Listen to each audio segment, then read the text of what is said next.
Indian medical association कोपरगावच्या वतीने शहरातील निर्माण झालेल्या पाणी टंचाई बाबतीत तहसीलदार योगेश चंद्रे यांना निवेदन देण्यात आलं। याप्रसंगी इंडियन मेडिकल असोसिएशनचे अध्यक्ष डॉ अजय गर्जे, डॉ संदीप मोरोमकर, डॉ चंद्रशेखर आव्हाड, डॉ रमेश सोनवणे, डॉ विलास आचारी, डॉ उंबरकर, बंडू शिंदे आदींसह डॉक्टर्स उपस्थित होते। याप्रसंगी निवेदनात म्हटलं आहे की सध्या शहराला 13 दिवसाआड पाणीपुरवठा होत असून येसगाव येथील साठवण तलावातील पाणी संपत असल्यामुळे अशुद्ध गाळ मिश्रित अळ्यायुक्त पाणीपुरवठा होत आहे। त्यामुळे नागरिकांमध्ये असंतोष निर्माण होत असून जिल्हाधिकारी साहेबांनी धरणातून पाणी सोडावं।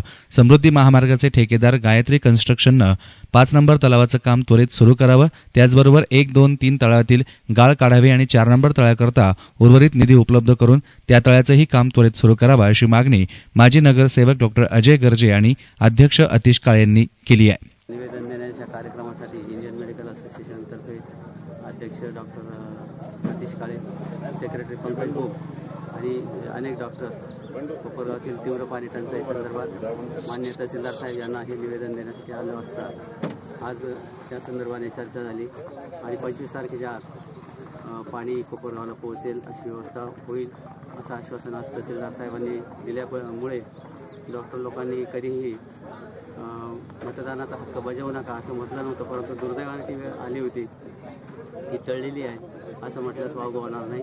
प्रशासनाची ही जी तातडीची पावलं उचलली गेली त्याबद्दल प्रशासनाचे आभार मानतो आणि वैद्यकीय व्यावसायिक म्हणून कोपरगाव शहराची ही येणारी भयंकर रोगराई थांबण्यास यामुळे मदत होईल अशी अपेक्षा व्यक्त करतो।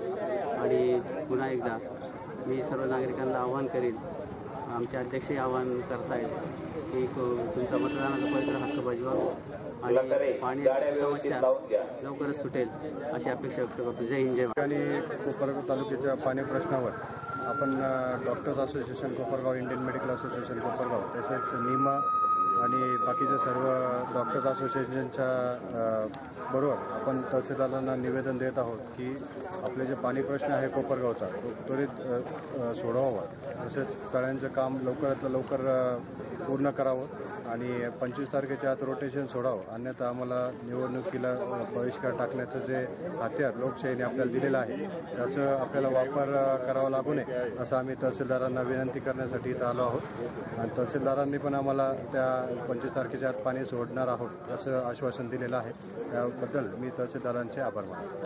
याचबरोबर स्वकुळ साळी समाजाच्या वतीनं तहसीलदारांना पाण्याच्या भीषण टंचाईचे निवेदनही देण्यात आलं। यावेळी डॉ विलास आचारी, शंतनू गुळसकर, राजेंद्र उगले आदी उपस्थित होते।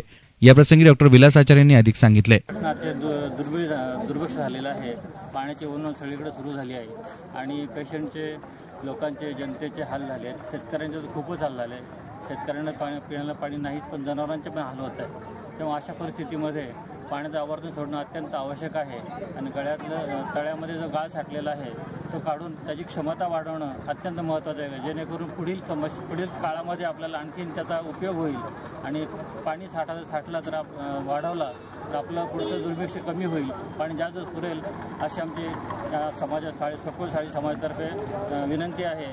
आणि जर हे झालं नाही तर आम्ही मतदान बहिष्कार टाकण्याचा विचार करणार आहोत असं आम्ही साळी समाजाच्या वतीनं मी सांगतो आहे। या सर्वांचं निवेदन घेतल्यानंतर तहसीलदार योगेश चंद्रे यांनी मनोगत व्यक्त केलं। आज या ठिकाणी इंडियन मेडिकल असोसिएशन आणि डॉक्टर्स असोसिएशन कोपरगाव यांच्या वतीनं टंचाई संदर्भात कोपरगाव शहरातील जी काही टंचाई आहे त्या टंचाईच्या संदर्भात या ठिकाणी निवेदन प्राप्त झालेलं आहे। त्या निवेदनाच्या अनुषंगाने अगोदरच्या निवेदनामध्ये पण नमूद केल्याप्रमाणे आणि आजच्या निवेदनामध्ये नमूद केल्याप्रमाणे की आवर्तन जे आहे ते 25 तारखेच्या आत या ठिकाणी यावं, जेणेकरून जी समस्या जी आहे ती समस्या या ठिकाणी दूर होईल। त्याच्या अनुषंगाने वरिष्ठ पातळीवरती या ठिकाणी प्रयत्न सुरू आहे की आवर्तन जे आहे ते 25 तारखेच्या आतच या ठिकाणी कसं होईल आणि ही टंचाईची परिस्थिती या ठिकाणी दूर होईल। आणि दुसरा जो विषय या ठिकाणी केलेला आहे की तळ्यातील जे गाळ काढण्याचं काम आहे तर नगरपालिका मुख्याधिकारी यांना माननीय जिल्हाधिकारी साहेबांनी स्पष्ट सूचना दिलेल्या आहेत की तलावातील गाळ काढण्याचं काम हे या आठवड्यातच सुरू करावं, जेणेकरून कमीत कमी आवर्तन आल्यानंतर 3 तळे भरल्यानंतर 2 तळे जे शिल्लक राहतील त्याचं तरी काम पॅरलली सुरू करावं, म्हणजे पाण्याचा पण विषय दूर होईल आणि तळ्याचं पण काम सुरू होईल। आणि नंतर मग त्यातली तळ्यातलं पाणी संपल्यानंतर मग त्यातला गाळ काढून हे 2 तळे पुढील आवर्तनामध्ये भरून म्हणजे पाण्याचा पण प्रश्न राहणार नाही आणि पॅरलली तळ्याचं पण काम सुरू होईल। या दोन्ही पण गोष्टी ज्या आहेत या वरिष्ठ पातळीवरती जोरात सुरू आहेत आणि त्या नक्कीच या ठिकाणी पूर्ण होतील असं मी सर्व डॉक्टर्स असोसिएशन या ठिकाणी आश्वासन देतो. धन्यवाद. दरम्यान वरील निवेदनाचा गांभीर्यपूर्वक विचार न झाल्यास येणाऱ्या लोकसभा निवडणुकीमध्ये मतदान न करण्याविषयी यावेळी आता मत तयार होताना दिसतंय. News reporter Yusuf Rangrez, SN media, Kopargaon.